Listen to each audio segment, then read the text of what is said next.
নমস্কার সকলকে, আমার চ্যানেলে সকলকে স্বাগত জানাই। আজকে যে রেসিপিটি আপনাদের সাথে শেয়ার করব সেটি কিন্তু আমাদের বাড়িতে একাদশীর দিন বানানো হয়েছিল, কিন্তু আপনারা যে কোনো উপবাসের দিন এটা বানাতে পারেন।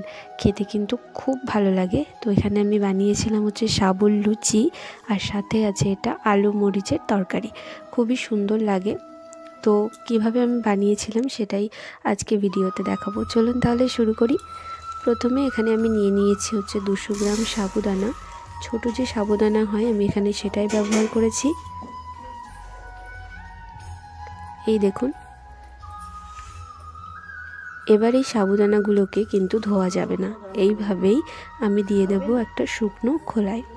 তো কড়াইটা এখানে গরম হয়ে গেছে, আমি এখানে এবার সাবুদানাগুলো দিয়ে দিচ্ছি। নিয়ে খুব ভালো করে সাবুদানাগুলোকে কিন্তু ভেজে নিতে হবে। কিভাবে বুঝবেন সাবুদানাগুলো ভাজা হয়ে গেছে বা হচ্ছে? সাবুদানাগুলো কিন্তু আগের তুলনায় অনেকটাই সাদা হয়ে যাবে, তখন বুঝতে হবে যে সাবুদানাগুলো ভাজা হয়ে গেছে। তো অনবরত এইভাবে নাড়তে থাকবেন। ভাজা হয়ে গেলে আমি এখানে একটা পাত্রে ঢেলে নিচ্ছি ঠান্ডা করে নেওয়ার জন্য। তো ঠান্ডা হয়ে গেছে, এখন একটা মিক্সিতে দিয়ে আমি এটাকে খুব ভালোভাবে একটা পাউডার, ফাইন পাউডার বানিয়ে নেব, যাতে একটু দানা দানা না থাকে। দেখুন, ঠিক এরকমভাবে এটাকে পাউডার মতন করে গুঁড়ো করে নিতে হবে। ব্যাস, অন্যদিকে আমি একটা বড় সাইজের আলুকে এরকম টুকরো টুকরো করে সেদ্ধ করতে দিয়ে দিয়েছিলাম। আপনারা যেই হিসাব মতন সাবুদানা নেবেন সেরকমভাবে কিন্তু আলু নিতে হবে। তো এখানে আমি একটা বড় আলুই নিয়েছি। তো খুব ভালোভাবে কিন্তু আলুগুলোকে এরকমভাবে চটকে নিতে হবে। যদি তোমাদের কাছে যে কোড়ানিগুলো থাকে ছোট, সেটা দিয়েও কুড়িয়ে নিতে পারো, কিন্তু আমি এখানে হাত দিয়েই করছি। আর খেয়াল রাখতে হবে যাতে কোনো রকম ছোট ছোট ডেলা না থেকে যায়, তাহলে কিন্তু যখন আমরা বেলবো লুচিগুলো তখন খুব প্রবলেম হবে। তো এরপর আমরা দিয়ে দেবো সাবুদানার যে গুঁড়োটা করে রেখেছিলাম সেটা দিয়ে খুব ভালোভাবে আলুর সাথে মিশিয়ে নেব। তারপর এখানে দিয়ে দেবো অল্প সন্দক লবণ আর সাদা তেল। তোমরা এখানে চাইলে কিন্তু ঘিও ব্যবহার করতে পারো। তো এখানে আমি ঘি দিইনি, শুধু সাদা তেল আর লবণ দিয়ে, মানে সন্দক লবণ দিয়ে খুব ভালোভাবে এটাকে মেখে নিতে হবে। আর এরপর অল্প অল্প ঠান্ডা জলের মধ্যে মেশাতে থাকতে হবে আর মাখতে হবে। প্রথমের দিকে কিন্তু এটা হতে চাইবে না, তো একটু সময় নিয়ে খুব ভালোভাবে কিন্তু এটাকে মাখতে হবে। আর একটু নরম করে মাখতে হবে, যেহেতু সাবুতে অনেকটাই জল অ্যাবসর্ব করে নেয়, সেই জন্য। তো মেখে নেবার পর এখানে যেভাবে আমরা রুটির বড় বড় করে লেচি কাটি সেরকমভাবে কিন্তু কেটে নিতে হবে। আর বেলনিতে কিন্তু খুব ভালোভাবে এখানে তেল মাখিয়ে নিতে হবে, নইলে কিন্তু ছিঁড়ে ছিঁড়ে যাবে। তো খুব বড় করে ফার্স্টে আমরা একটা একটা করে করার চেষ্টা করেছিলাম, তারপর অনেকটা বড় করে এরকম গ্লাসের সাহায্যে কেটে কেটে নিয়ে একটা প্রপার সাইজ করেছি। সবগুলো লুচি আমরা এরকমভাবে বেলে নিয়েছি। দেখো,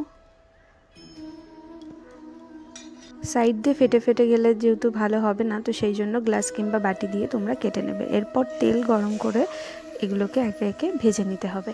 ভাজার সময় কিন্তু মনে হবে যে অনেক ক্রিস্পি হয়ে যাচ্ছে, নরম হচ্ছে না, এরকমটা কিন্তু নয়। ঠান্ডা হয়ে গেলে সাবুর লুচি খুব নরম হয়ে যায়। আর তো সব কটা লুচিকে এরকমভাবে আমরা ভেজে নেব। আর খুব বেশি লাল লাল করে ভাজার দরকার নেই, জাস্ট কালারটা একটু চেঞ্জ হবে, তাহলেই বুঝবে যে হয়ে গেছে। তো সমস্তগুলো আমরা এইভাবে ভেজে নিয়েছি। দেখো কি সুন্দর লাগছে, ছোট্ট ছোট্ট। তো লুচি তো হয়ে গেছে, এবার লুচির সাথে খাবার জন্য যে আলু মরিচের যে তরকারিটা সেটা বানাবো। কড়াইতে অল্প সাদা তেল দিয়ে এখানে কেটে রাখা আলুগুলোকে দিয়ে দিয়েছি।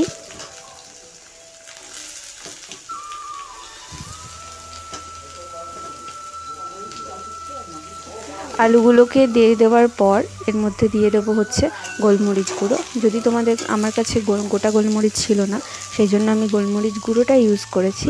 তোমাদের কাছে যদি গোটা গোলমরিচ থাকে তাহলে একটু থেতো করে দিয়ে দেবে ফার্স্টে তেলের পরে, যেহেতু এটা গুঁড়ো তো সেই জন্য আমি পরে দিচ্ছি।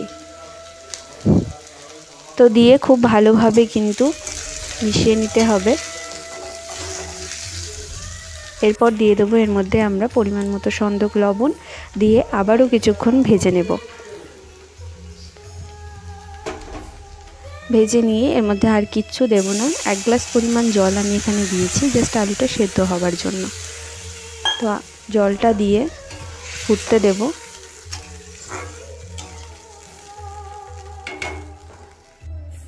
দেখো যখন এরকম ফুটে উঠবে তখন খুন্তির সাহায্যে এরকম আলুগুলোকে ভেঙে ভেঙে দিতে হবে, এতে করে খুব তাড়াতাড়ি তরকারিটা হয়ে যায়। এরপর আরও একটু সময় আমরা ঝোলটা টানতে দেব।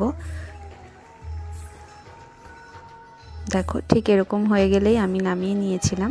তো রেডি হয়ে গেছে আমাদের আলু মরিচের তরকারি। এটা কিন্তু খুব টেস্টি হয়, তোমরা অবশ্যই বাড়িতে ট্রাই করে আমাকে জানিও কেমন লাগলো আজকে। এই রেসিপিটা কিন্তু ইসকনের রেসিপি। ইসকনে এইভাবে মহাপ্রভুকে প্রসাদ দেওয়া হয়। আর আমি একটা ভিডিও দেখেই এটা শিখেছিলাম, চ্যানেলের নামটা আমার এই মুহূর্তে মনে নেই, তো সেই জন্য বলতে পারলাম না। অবশ্যই তোমরা এইভাবে বাড়িতে ট্রাই করো, জানিও কেমন লাগলো। আর প্রসাদ সবসময় খুব ভালো হয়, অপূর্ব তার স্বাদ হয়।